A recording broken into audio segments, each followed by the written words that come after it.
Halo teman-teman semua, apa kabar? Semoga kalian sehat dan semua tetap rezekinya lancar. Oke, hari ini kita bahas tentang sapi ya. Saya dapat kiriman dan pertanyaan dari teman dari Sumatera nih sepertinya ya. Ini berikut ini.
Oke ya, dari video ini dan dari WA saya kepada beliau, saya dapatkan data bahwa sapi mencret, sering hujanan, berturut-turut hujannya, kemudian atapnya bocor, atap kandangnya bocor, komburan diberikan pada sore hari, diberi obat cacing 3 bulan yang lalu. Kemudian pertanyaannya, apakah mencret dari sapi-sapi tersebut karena masuk angin? Kemudian setelah tadi kita lihat video, saya amati dari videonya, saya dapatkan data seperti ini. Sapi tersebut adalah sapi umbaran atau sapi yang diangon. Kemudian makanannya adalah makan rumput hijau segar yang muda karena masih banyak hujan. Kemudian kalau kita lihat dari video, nafsu makan sapi tersebut baik. Minumnya, kalau kita lihat tadi ada beberapa paret yang menggenang, genangan air, yang minumnya di situ. Kemudian kalau kita lihat tidak ada kotoran yang menempel baik pada paha maupun pada pantat-pantatnya ya. Oke, jadi pertanyaannya, apakah sapi ini mencret karena masuk angin? Kemudian apa yang harus dilakukan oleh beliau tersebut dari kondisi sapi ini? Baik ya, karena kita hanya bisa melihat video, kita diagnosa, kita putuskan, kita analisa dari visual ini saja, dari video ini. Oke ya. Tapi sebelumnya ada catatan dari saya. Begini, dari pengalaman saya masuk ke kandang-kandang ya, dari pengamatan saya, banyak sapi yang diumbar, kemudian dia punya kandang itu seadanya saja, sesungguhnya itu tidak menjadi masalah ya. Kecuali bila terjadi hujan yang berturut-turut berhari-hari dan angin, atau dalam kondisi beberapa hari itu panas, kondisi panas, tiba-tiba hujan angin yang lama berhari-hari, itu bisa menyebabkan masuk angin. Jadi sapi ini kondisi fisiknya beda dengan manusia.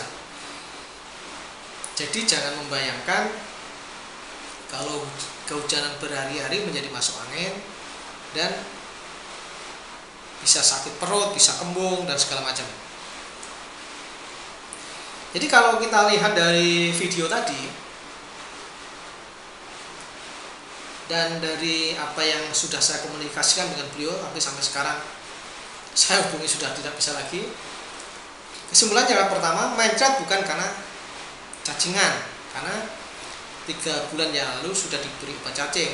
Tetapi sesungguhnya harus dicek di kotorannya, ambil sampel, dicek di lab apa ada telur cacing apa tidak. Tetapi untuk sementara oke lah, kita anggap bahwa pengobatan cacingnya itu berhasil. Kemudian kalau kita lihat dari makanan yang dimakan oleh sapi tersebut adalah rumput muda karena berhari-hari hujan. Kemudian mencret bisa disebabkan nomor 2 karena bakteria. Jadi mencret pertama kemungkinan disebabkan oleh makan rumput-rumput muda atau pepohonan yang muda. Mencret yang kedua bisa disebabkan oleh infeksi bakterial. Kenapa bisa infeksi bakterial? Bukankah sapi itu biasa makan di parit? Bukankah sapi itu biasa minum di parit di sungai? Jadi gini, kenapa minum di parit itu bisa terkena infeksi? Jadi gini, kemungkinan bisa jadi ada tikus mati atau hewan mati yang kena infeksi tertentu, matinya kebetulan di parit, kemudian ada hujan, ada genangan air, di situ berkembang bakteri.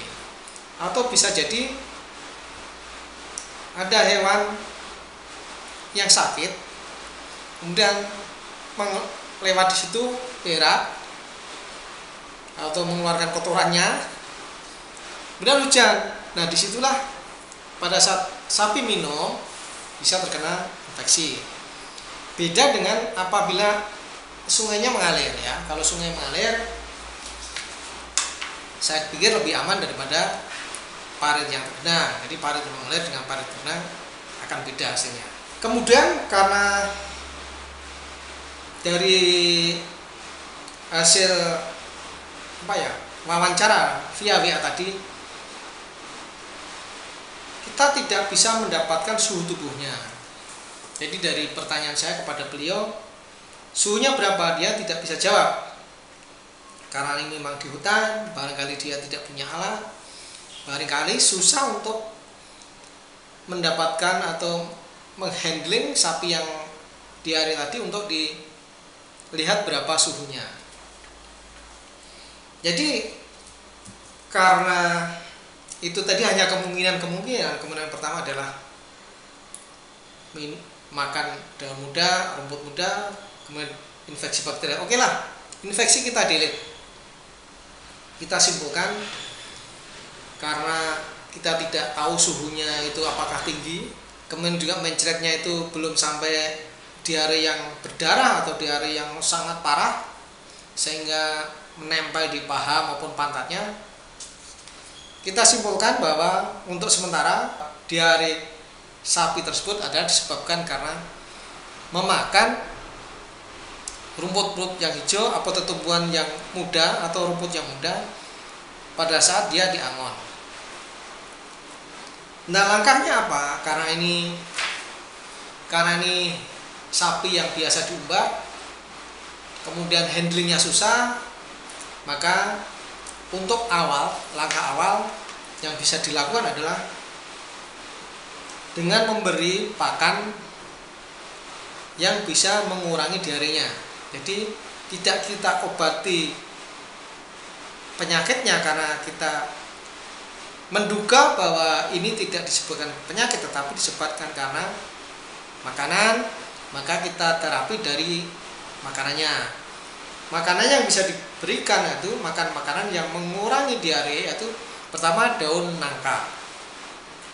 Bisa juga diberikan rumput tua kalau punya, atau rumput kering, atau jerami kering apabila dia masih makan. Dan bisa juga di komborannya, nggak tahu itu komborannya apa, bisa ditambahkan dengan